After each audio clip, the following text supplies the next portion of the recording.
আমরা মোদীকে সতর্ক করতে চাই, আমরা ভারতীয় হিন্দুত্ববাদীদেরকে সতর্ক করতে চাই, তোমরা সাবধান হয়ে যাও। মুসলমানরা বিরাট জাতি, সারা বিশ্বের মুসলমানরা আমরা ঐক্যবদ্ধ।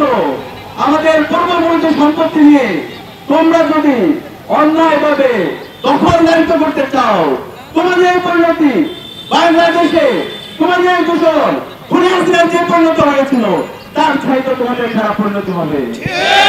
আমি অনুরোধ করব সারা বিশ্বের মুসলমানদেরকে, আপনারা ভারতের আধিপত্যবাদের বিরুদ্ধে, হিন্দুত্ববাদীদের আধিপত্যবাদের বিরুদ্ধে, গুজরাটের কসাইদের আধিপত্যবাদের বিরুদ্ধে আপনারা ঐক্যবদ্ধভাবে আপনারা কথা বলুন।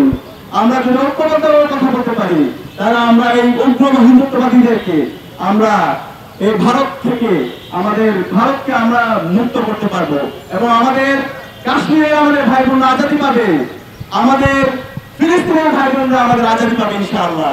সে কারণে আমরা সবাইকে অনুরোধ করবো আমরা ঐক্যবদ্ধতার সাথে সকল অন্যায়ের সকল জুলুমের আমরা প্রতিবাদ করব। এবং এর পাশাপাশি আমরা বলতে চাই, গুজরাটের ভাষাকে বলতে চাই, তোমরা বাংলাদেশের গণহত্যাকারী, শিশু হত্যাকারী খুনি হাসিনাকে তোমরা জায়গা দিয়েছো এবং তোমাদের যে মিডিয়া আছে সেই মিডিয়ায় ক্রমাগতভাবে তোমরা বাংলাদেশের বিরুদ্ধে বিভিন্ন ধরনের অপপ্রচার চালাচ্ছ।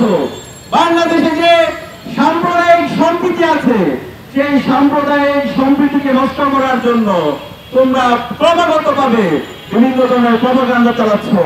কিন্তু বাংলাদেশের আপামর ছাত্র জনতা তারা যথেষ্ট সচেতন।